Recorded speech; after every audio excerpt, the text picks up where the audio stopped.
Go ahead. This is Frankie Edgar, UFC fighter. Welcome to the Trevor Airdrie Show.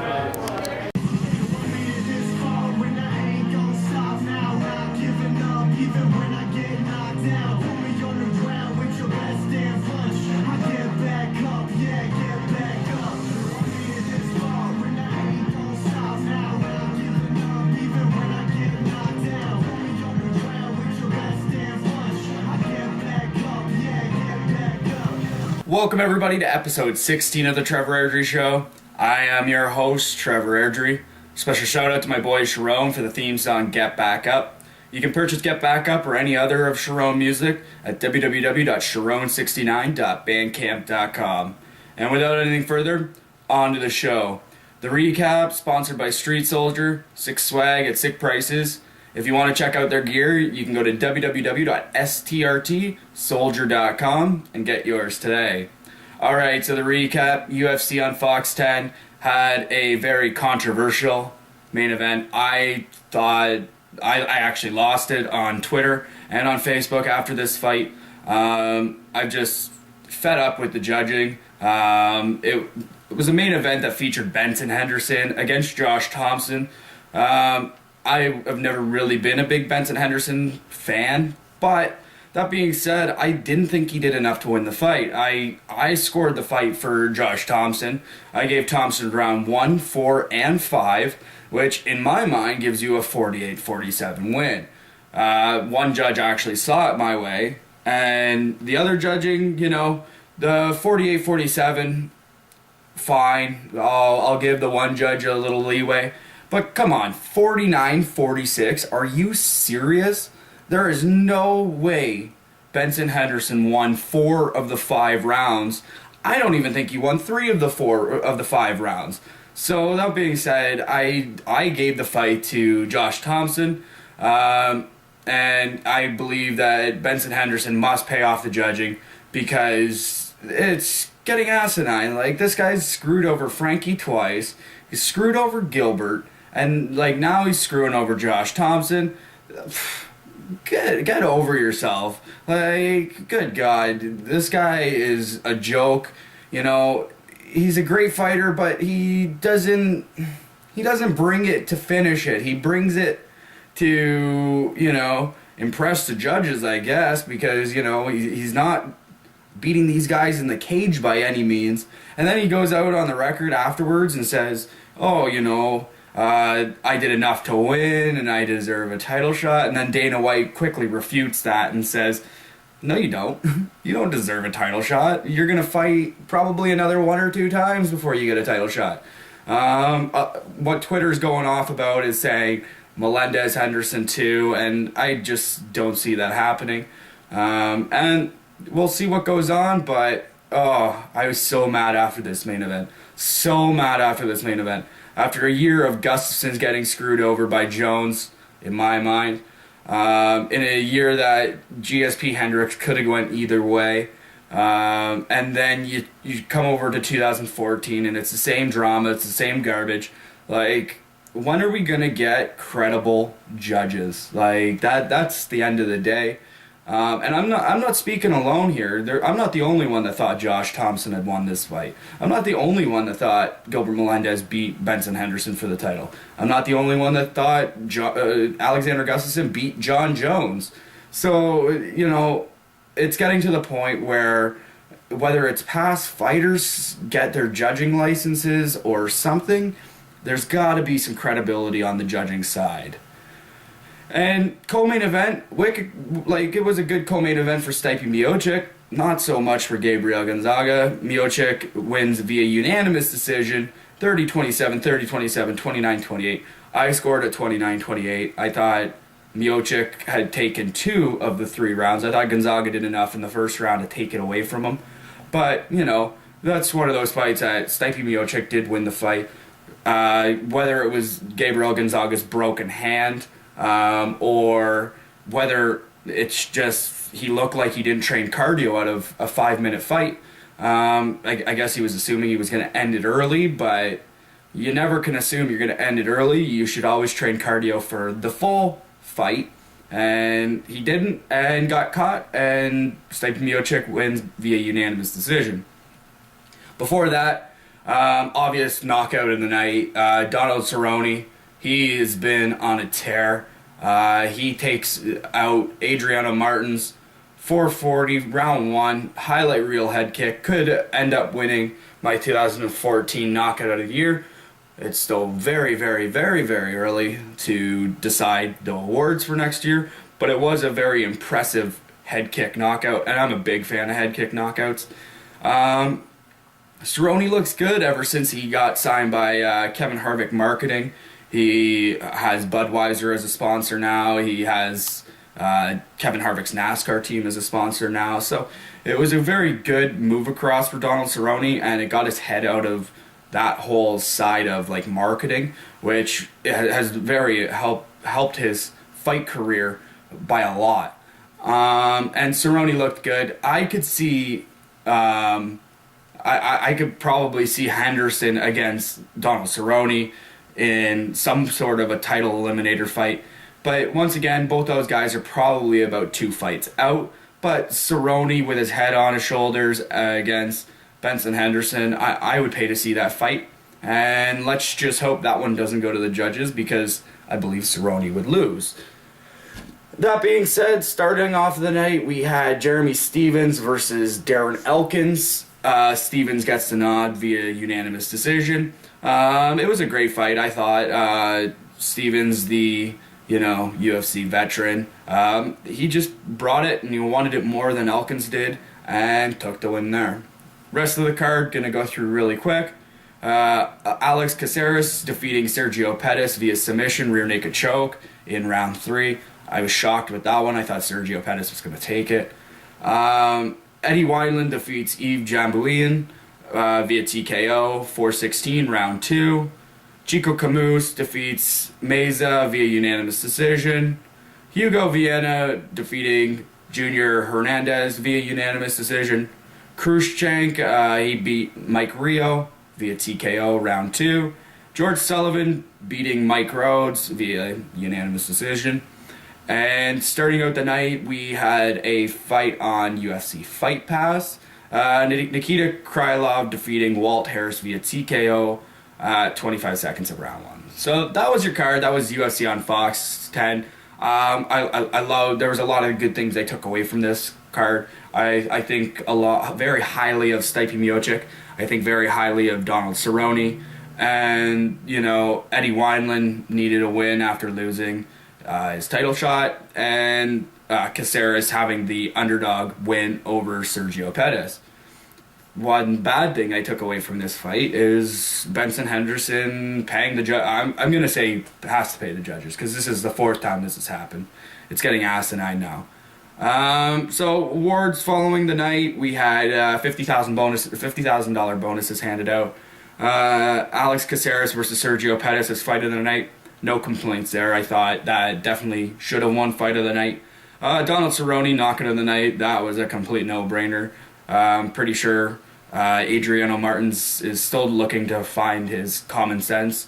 And Alex Caceres with a $100,000 night, also getting submission of the night over his win over Sergio Pettis, which was probably a very big upset of the night. And I believe Sergio Pettis was a 5-1 favorite. So kudos to Caceres for getting his $100,000.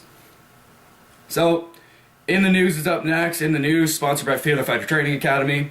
Fear the Fighter Training Academy is located at 512 Charles Street East in Kitchener, Ontario. They train everything from Muay Thai to wrestling. And if you want to schedule, go to www.fearthefightertrainingacademy.com or go down to 512 Charles Street East in Kitchener. Alright, so this week in the news, Anderson Silva, who is going to be coming back, and a lot of people are saying he's going to be back by the end of the year. He wants to box Roy Jones Jr. before a UFC return. I don't get it. If you want to train to come back to be a boxer, fine, I understand. If you want to come back and fight UFC, fine, I understand. But I don't understand 38 years old, going to be 39 by the time this whole injury debacle already clears up. He's already riding a bike, for God's sakes, and he just broke it in December. So, He's a freak athlete, but I don't understand what's the aura about boxing Roy Jones Jr. And that's it, I guess.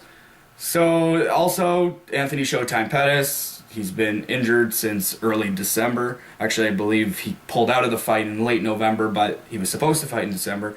He's targeting a July weekend UFC return.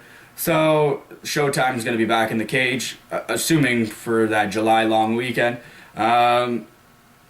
It's usually one of the biggest cards of the UFC's season. Like, the last couple of years we saw, last 4th of July, it was Anderson Silva, Chris Weidman. The 4th of July before that was another big fight. Like, I think it was Anderson Silva, Chael Sonnen. The last 4th of July before that. They usually throw out some big names. So I'd be shocked to see if an Anthony Showtime Pettis lightweight title fight will headline that weekend.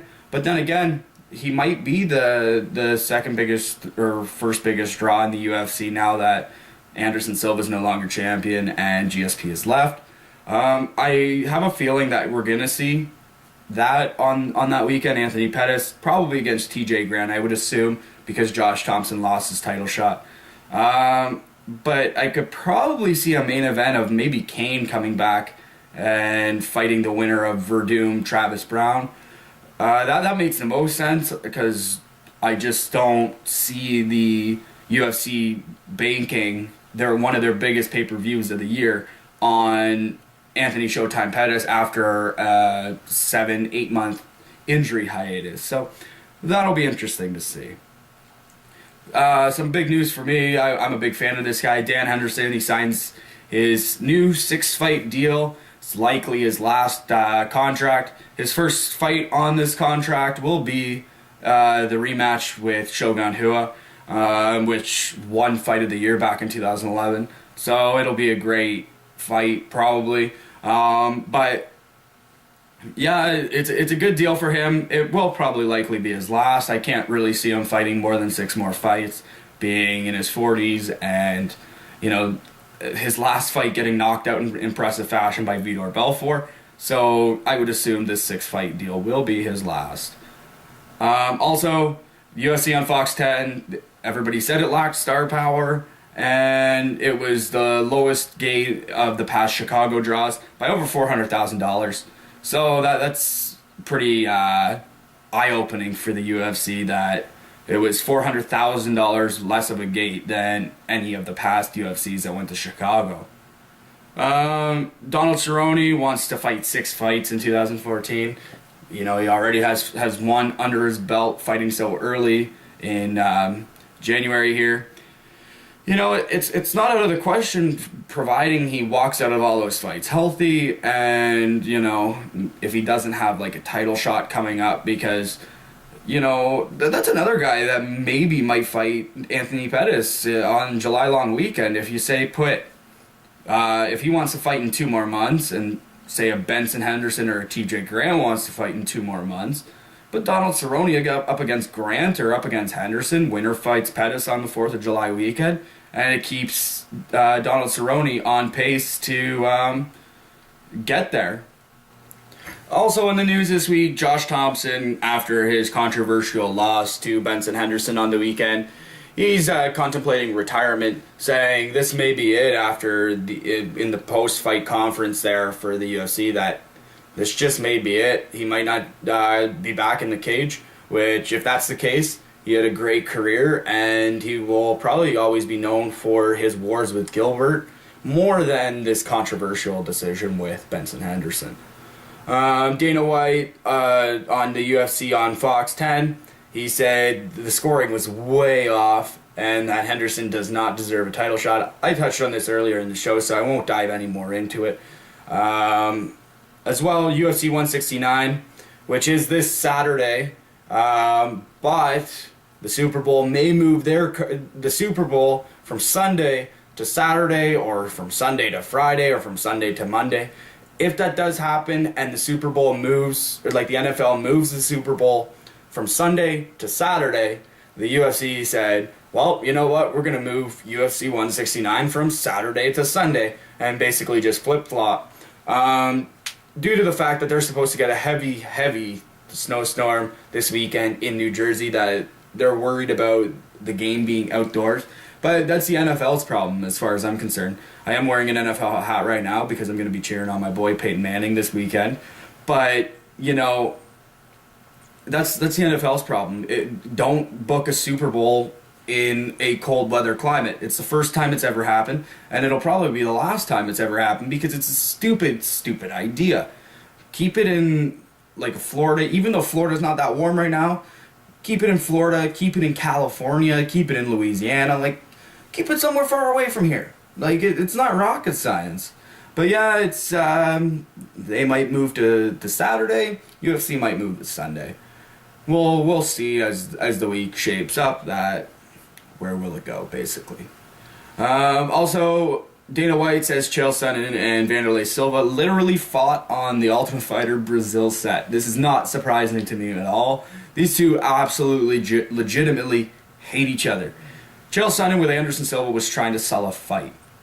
Chael Sonnen, if he ever fought Lyoto Machida, would fight Lyoto Machida and will try to sell the fight. Chael Sonnen is not a bad guy. He loves to portray the bad guy because it sells fights. Let's be honest. Does his fight against Anderson Silva, the second one, him coming back from a steroid scandal, and Anderson Silva, you know, playing with his opponents, does that second fight really sell unless it's the asshole in Chael Sonnen against the greatest of all time in Anderson Silva? Probably it does, but not to the gate that it got. But Chael Sonnen and Wanderlei Silva, they legitimately hate each other. They literally fought on the set, and fortunately this one will be in Ontario, available in Ontario, but you do have to get the UFC Fight Pass because it is exclusive to the UFC Fight Pass. So it'll be interesting to see how bad this fight is, how much is Dana White playing it up, and so on and so forth. Also, another retirement this week. We have Pat Barry retiring from MMA.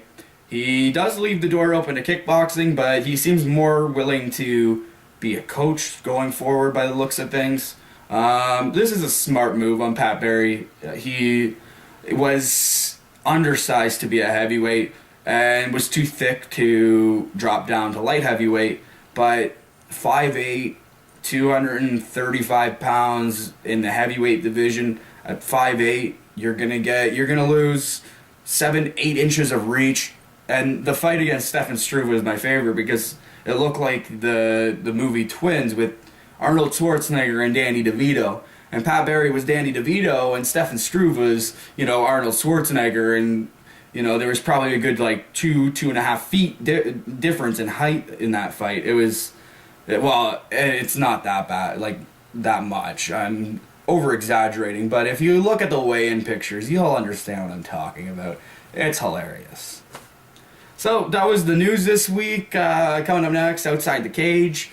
Outside the Cage, sponsored by Inner Circle Agency, JT and Paul Bernier, bringing fighters and first-class events and 6-star meet and greets. So, you know, they bring it all around Ontario with like guys like Frankie Edgar, Tito Ortiz, Rashad Evans, Christine Cyborg Santos, and coming in March, we have UFC great, MMA great, and pro wrestling great, Ken Shamrock. So Ken Shamrock will be coming in March. He's coming down for March 7th and 8th. But on March 7th, he will be coming to Fear the Fighter Training Academy at 512 Charles Street East in Kitchener, Ontario, from 7 to 9 on March the 7th. He will be teaching a leg lock seminar, which I think is super cool because there's not too many fighters out there that teach leg locks. So I think that's really cool to get more game rounded in MMA if you are a fighter, or if you just like to train MMA for fun, you know, come out and learn the leg lock from Ken Shamrock. But if you are having any doubts to learn the leg lock from Ken Shamrock, saying, you know, whatever, you know, look at this guy's accomplishments. 28-15-2 in MMA, first ever UFC super fight champion, which later turned into the UFC heavyweight title. He's the first inductee into the UFC Hall of Fame with Royce Gracie. First fighter to defend any UFC title. He was the King of Pancrase in 1994. He was the first ever champion of Pancrase. He was the Pride Grand Prix 2000 final super fight winner. And if you're a pro wrestling fan, number 8 on the PWI 500 ranked wrestlers in the world in 1998. For those that don't know, PWI is one of the biggest wrestling publications in the world, if not the biggest wrestling publication in the world. So number 8 in 1998. And that included a list of guys like Bret Hart, Hulk Hogan, Steve Austin, The Rock, and he was number 8. So, what does that say about Ken? As well, first ever TNA World Heavyweight Champion, which used to be the NWA World title. WWF Intercontinental Champion, WWF King of the Ring in 1998, and WWF Tag Team Champion with the Big Boss Man. As well, he's just a great guy to talk to. We had him down last year, and he was absolutely incredible. And these events by JT and Paul are first class all the way, so definitely come out and check these out. Like I said, 512 Charles Street East in Kitchener, Ontario at Fear the Fighter Training Academy. Tickets, $50 includes a seminar and the meet and greet, and $65 includes seminar, meet and greet, and after party. So come out, learn a leg lock, and then, go out and party with Ken afterwards. Should be a good night. And if you want tickets, Fear the Fighter Training Academy, 512 Charles Street East. So definitely check them out. So coming up next, Trevor's Corner. Trevor's Corner is sponsored by nobody this week. It's just one of those things that haven't gotten any new sponsors. If you want to sponsor the show, if you want me to wear your gear on the show, like I usually do with Street Soldier, today I'm repping the Sean Tompkins t-shirt, the Forever Sean Tompkins shirt. But if you want me to rep your clothes, hats, you name it, if you want to do cash sponsorship or anything like that, if you want to advertise on the show, hit me up. mnatrevor@gmail.com. As well, you can Twitter me, or tweet me, I guess is the politically correct terminology, at mnatrevor, or you could hit me up on Facebook, Trevor Airdrie. But yeah, you can, I'll rep clothing, I will rep hats, I will put a poster on the wall of whatever you want me to do. But yeah, definitely hit me up if you want to sponsor at mnatrevor or mnatrevor@gmail.com. Anyways, the reason I am wearing the Sean Tompkins shirt today is because tonight on The Ultimate Fighter, episode 3, Canada versus Australia, is my boy Chad Laprise. He's going up against Team Australia's Chris Idrich. I've been told this is one of the greatest fights of the season. I have not been, I have no idea who's going to win. I'm going to be biased and I'm going to say Chad Laprise, but they're touting this as the greatest fight of the season. I've been told by numerous people that this is supposed to be the greatest fight of the season. I'm actually pretty sure it's in the promo for the UFC as well. Although I did catch the blunder on the UFC's promo on Twitter yesterday, spelling Laprise with an E instead of an A after the L. But I believe Laprise is going to crush him tonight. He's currently 7-0. I know this fight doesn't affect the record, but I do believe he's going to go to 8-0. And I feel a little bad for Chris Idrich just because if he wasn't fighting like Laprise, I'd actually probably like this guy. He looks like one of the most normal people on Team Australia this year. He's one of those guys that I haven't really seen him talk a whole lot of trash like others on the card so far. Then again, tonight is the matchup for that.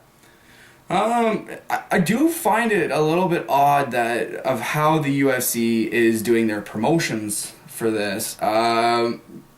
You have last week's promotion for the Elias fight. You had him fixing his hair and Yves Levine, calling off the fight in the background or whatever. So it kind of preluded to Elias Theodorou winning this fight. This week's episode is, and I'm not making this up, you can actually check the episode guide for UFC Tough Canada episode 3 tonight. It's actually called the Bible Thumper. I don't know if that's, politically correct in these day and ages, but, I do know, that Chad is a religious fighter and that he has that religious background. So I'm pretty sure they're preluding to the fact that he's going to win tonight. Just like I'm pretty sure they, spoiled the fight last week. And, I don't really remember the Cajun Johnson preview, but they might have, I don't know. I don't remember that. I'm going to check it out later. I'll touch on it later in the show, like next week, and see if they spoiled his fight too, because it's almost like they're spoiling the fights before they even happen. And if that's the case, it's kind of weird. Anyways, that's all I had from Tough Canada, just because I touched on both episodes 1 and 2 last week. I will touch on episode 3 for sure next week on Trevor's Corner, so definitely check that out. And then finally, we're going to close the show with the rundown. Rundown of UFC 169 this weekend in New Jersey. I did not say Saturday because I don't know if it's Saturday. It could be Sunday for all I know. It could be Friday for all I know. It all depends on the NFL and the Super Bowl and how they get their act together. So yeah, it all depends there. So the rundown, sponsored by M&A Sports Media. M&A Sports Media is the home of news. We have rankings up. The show, the Trevor Airdrie show, is up there. So M&A Sports Media, me and Chad, if you ever see us at an event, come up, say hi, we'll talk MMA all day. So yeah, www.mnasportsmedia.com. So this card is, I think it looks really good on paper, but I have a feeling that this could be a very lackluster fight card. Main evented by Renan Barão versus my pick of 2014's Fighter of the Year, Uriah Faber. Both guys are incredible athletes. Renan Barão did beat Uriah Faber for the interim bantamweight champion and has defended it ever since, and will walk into the cage this Saturday or this weekend to defend the same title that he won from Uriah Faber, but this time the interim title has been dropped, and he will walk in as full champion to a very tough 4-in-a-row fighter in Uriah Faber. And I'm going to say Faber's going to win this. I have a feeling he's going to get him in a first or second round submission, and I'm going to call Faber for the win and via submission, round 1 or round 2. Co-main event, Jose Aldo making a long-awaited return. Ricardo Lamas, same long hiatus. I think this is going to be a very long and boring fight, and I'm going to give the edge to Jose Aldo, but I'm going to say in a decision victory, and I'm going to say this is going to be a very lackluster leg kick seminar type of deal.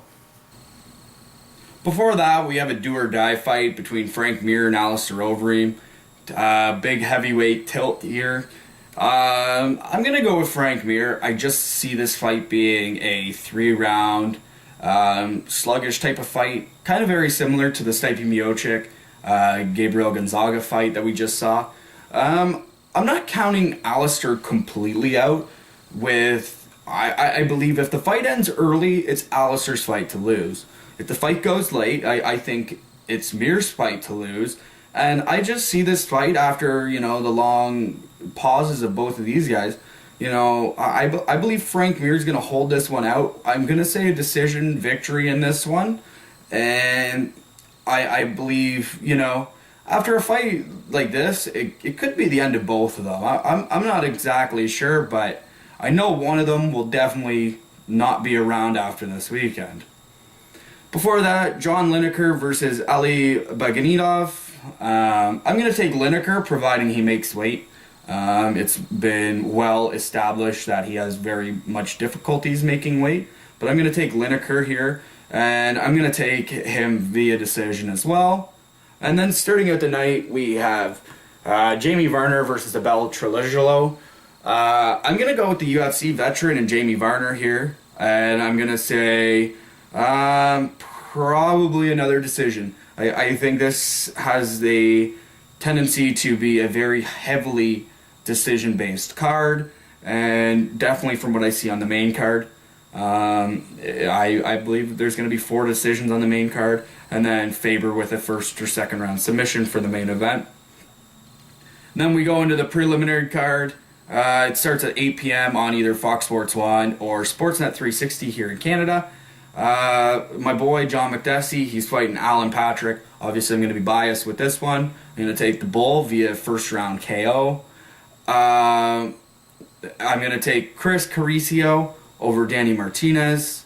Nick Catoni over Tom Watson. And I'm going to start out the preliminary card taking Iaquinta over Kevin Lee. And I believe the preliminary card looks pretty good. I'm very excited for the John McDessie, who's riding a winning streak against Alan Patrick, who's undefeated. I think that has a very big tendency of being a very good fight. I'm going to say fight of the night's probably going to be Renan Barão versus Uriah Faber, just because it's two little guys that have a lot of gas in the tank. And it's the one fight on the main event that actually sticks out to me that, looks like a high octane type of fight. And, I would go with Aldo Lamas, but both those guys are coming off of very long breaks. Frank Mir and Overeem, it's going to be a very impressive knockout or a slow and sluggish 3 rounds. Lineker still has to make weight in this fight, so I don't really know about that. And Varner Trililjo, that could be one of 2 ways as well. It could be a decision, or it could be somebody getting caught by a knockout punch. Who knows? And then the preliminary card, UFC Fight Pass, starts at 6:30. We have Clint Hester versus Andy Enns. I'm taking Hester for sure, via knockout probably. Tony Martin against Rashid Magomedov. I'm going to take Magomedov in that fight. And starting out the night, I'm going to take Neil Magny over Ghassan Umalatov. So that's your UFC 169 rundown. It's going to be hopefully a good card. I'm expecting a lot more from this main event than I did the Benson Henderson, Josh Thompson fight. But it should be a good card. I am hoping. I'm hoping it stays on Saturday so I can watch the Super Bowl on Sunday as well. So I can be, up to date with this, and I don't have to watch it on the Monday after the Super Bowl, because if it happens on the same day, I'm probably going to take the NFL. And so thanks for joining me. You can join me next week for another episode of the Trevor Airdrie Show. Thanks to Sharon for the song Get Back Up. My sponsors, Street Soldier, M&A Sports Media, Fear the Fighter Training Academy, and the Inner Circle Agency.